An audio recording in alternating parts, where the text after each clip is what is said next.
दो छोटे छोटे फैक्ट हैं। एक तो देखिए, अकबर के बारे में हमने देखा था कि अकबर जो है वो बहुत धार्मिक रूप से सहिष्णु था, विद्वानों का आदर करता था। तो छोटा सा फैक्ट है कि अकबर ने फतेहपुर सीकरी में, कहां पे? फतेहपुर सीकरी में,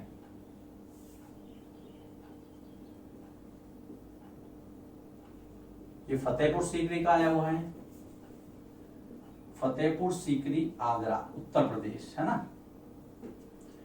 अकबर ने फतेहपुर सीकरी में एक मकतब खाना, अब आप कहोगे सर ये कौन सा खाना है? मकतब खाना जिसका मतलब होता है अनुवाद विभाग, किताबों का अनुवाद करना, एक भाषा से दूसरी भाषा में इसको ट्रांसलेट करना, जिसको फारसी में कहा गया मकतब खाना। तो अकबर ने फतेहपुर सीकरी में मकतब खाना अर्थात अनुवाद विभाग की स्थापना की थी। आप कहोगे सर अच्छा काम किया, फिर क्या हुआ? फिर क्या है? किताबों का अनुवाद हुआ। देख लो, एक दो लिखवा देता हूं। जो महाकाव्य है महाभारत, इसका अनुवाद हुआ रज्मनामा के नाम से।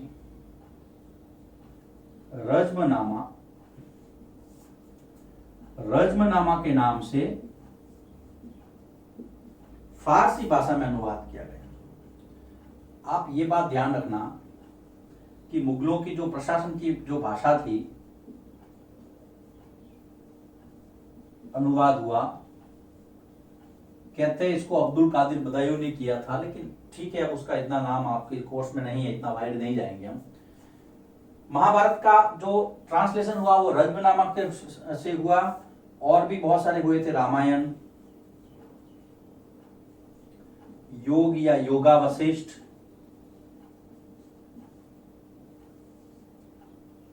रामायण है, योगावशिष्ट है, लीलावती नाम का जो ग्रंथ है, सारी किताबें थी जिनका ट्रांसलेशन किया गया।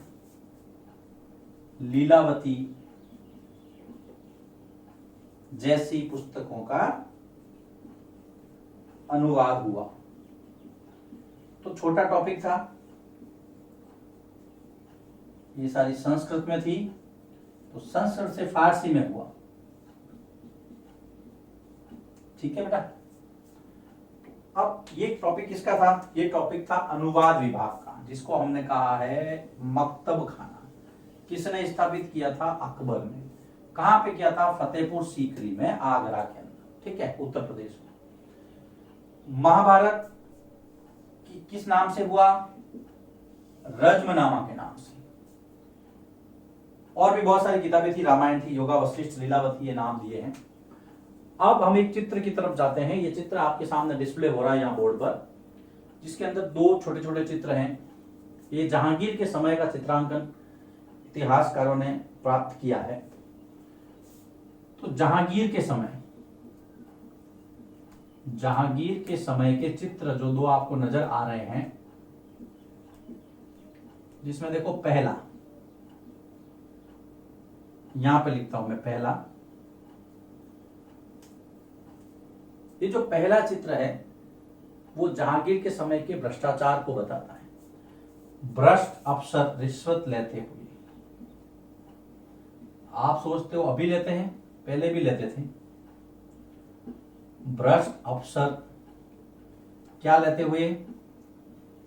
रिश्वत। कभी देखिए रिश्वत कैसी होती है? नहीं देखिए तो देखने की जरूरत नहीं है, ठीक है। घूस। कोई भी आदमी जो प्रशासन में रहता है ना, वो ये दावा नहीं कर सकता कि मैं रिश्वत नहीं लेता हूं। रिश्वत का मतलब प्रत्यक्ष रिश्वत से नहीं है।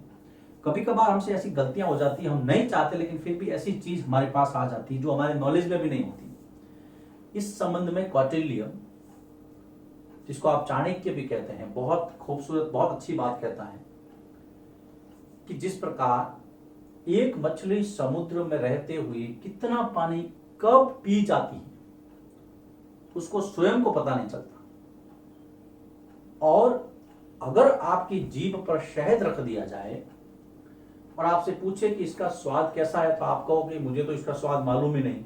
ये कभी हो सकता है क्या? नहीं हो सकता, वो तो मीठा ही लगेगा। इसी तरह प्रशासन में आप रिश्वत नहीं ले, मैं ये नहीं कह रहा हूं आप सब लोग रिश्वत देते हैं, बिल्कुल नहीं, लेकिन कभी कभी क्या होता है हमें पता भी नहीं चलता है और इस तरह का पैसा हमारे पास आ जाता है। कई बार हमें समझ में नहीं आता है, लेकिन कई बार बाद में पता चलता है तो कहते हैं अरे यार ये तो मेरी गलती नहीं थी, मैंने तो ये मांगा भी नहीं था। तो कौटिल्य लिखता है कि उनके गबन के तरीके 40 हैं। 40 गबन के तरीकों का मतलब है कि बहुत सारे रास्ते हैं गबन करने के। तो यहाँ पर तो रिश्वत लेते हुए दिखाई दे रहा है। ठीक है, टॉपिक को वापस यहाँ ले आता हूं। कभी कभी कुछ बातें याद आ जाती हैं तो आपसे शेयर कर लेता हूं। दूसरा जो चित्र यहां पर आपके सामने प्रदर्शित हो रहा है, इसमें एक कर अधिकारी है, टैक्स ऑफिसर है, जो लोगों से कर वसूलता है। वो गरीब किसान को सजा दे रहा है। कर अधिकारी क्या कर रहा है? गरीब किसान को सजा दे रहा है। गरीब किसान को सजा देते हुए, ये मैंने इसलिए बताया आपको,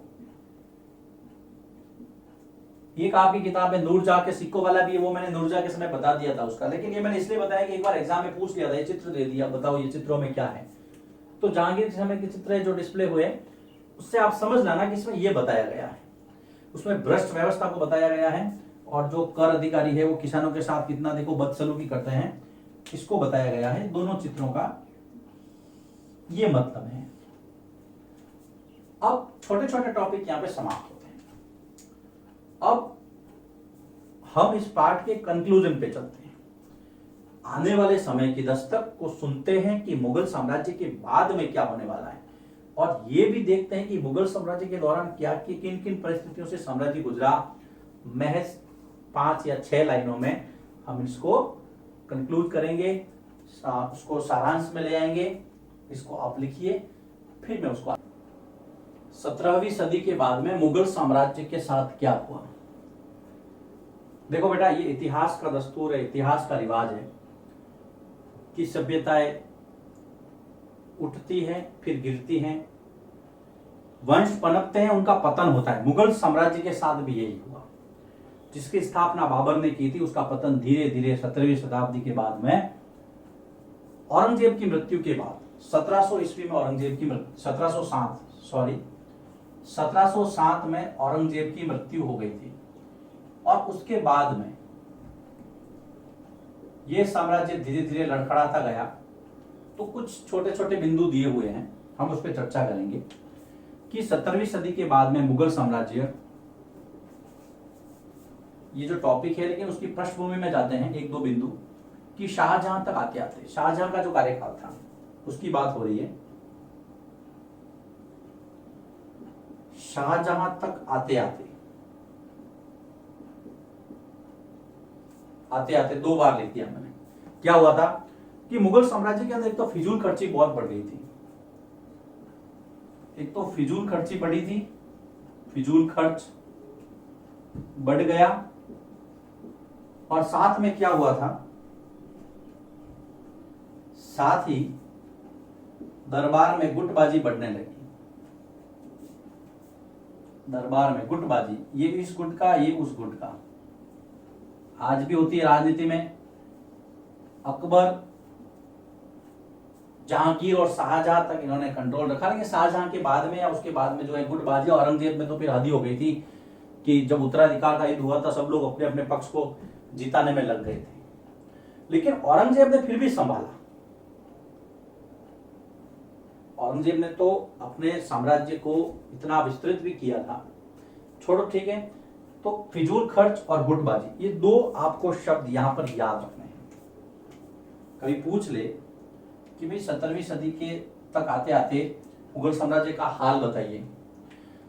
आप देखो फिजूल खर्ची की क्या स्थिति थी कि शाहजहां के समय तक, ये लिखने की आदत डालनी है आपको कि शाहजहां के समय तक 5.5% मनसबदार। आंकड़ा दिया है किताब में, वही लूंगा मैं। 5.6% मनसबदार क्या करते थे? मनसबदारी व्यवस्था हमने पढ़ी थी, ये एक पद था। तो 5.5%, 5.6% मनसबदार पूरे रेवेन्यू का 61.5, राजस्व का, रेवेन्यू का 61.5%, 61.5% सवारों को वेतन के रूप में देते थे। मतलब सेना पे ज्यादा खर्च होता था, इतना पैसा। अब सेना की महत्व तब बढ़ता है जब हर तरफ युद्ध का माहौल हो, लोगों के अंदर असहजता की भावना हो, इनसिक्योर महसूस करे, तो हर समय पे सैनिकों पे ज्यादा खर्च करते थे। तो ये हाथ था। ये आंकड़े आपको याद रखने, ये आंकड़े बताते हैं कि देखो जो पैसा है वो किस तरह से सैनिकों पे, आयुधों पे, हथियारों पे खर्च किया जा रहा था। मतलब कहीं ना कहीं कुछ न कुछ तो सारा का सारा युद्धों की तरफ खींचा जा रहा था, जनता की तरफ कोई ध्यान नहीं दे रहा था। बस टैक्स लो और युद्ध करो। किस पे ज्यादा टैक्स पड़ा? तो आम जो किसान था, आम आदमी था, तो किसान ज्यादा थे उस समय। किसान और जो शिल्पकार थे, उन दोनों पर, किसानों और शिल्पकारों पर कर का भार बढ़ गया। किसानों व शिल्पकारों पर कर का बोझ बढ़ा या भाव बढ़ा, भार बढ़ा, सॉरी। दुखी कौन हुए? जो आम आदमी, जो किसान के रूप में था, या फिर शिल्पकार था, छोटा मोटा काम धंधा करके अपना गुजारा चलाता था। इस पर क्या हुआ? कर का बोझ बढ़ गया। तो लोगों में असंतोष की भावना तो पैदा होनी ही थी। असंतोष की भावना पैदा होती तो साम्राज्य फिर ज्यादा दिनों तक रुकता नहीं। लेकिन यहां पर जो सत्ता का केंद्र अब राजा से खिसक करके कुछ अन्य लोगों के वर्ग के हाथ में आ गया था। जो अर्थव्यवस्था था, जो पैसा था, वो कहां गया? देखो, अर्थव्यवस्था में, यानी कि इकोनॉमी में, अर्थव्यवस्था के अंदर एक तो जो बड़े किसान थे, जो धनी किसान थे, जिनके पास ज्यादा जमीन थी, वो ज्यादा महत्वपूर्ण हो गए। जो शिल्पकारों के संगठन थे, उनको महत्व मिला। वो राजा के, सुल्तान के, बादशाह के नजदीक गए।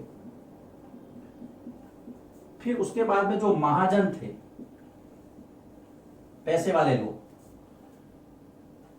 जो बड़े व्यापारी थे,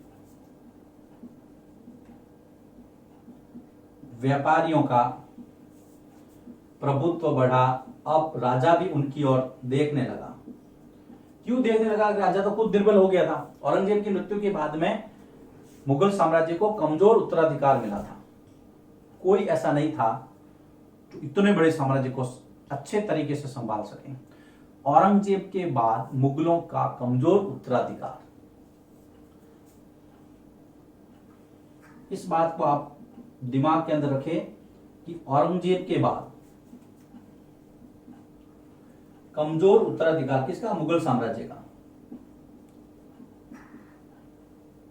औरंगजेब के बाद कमजोर उत्तराधिकार के कारण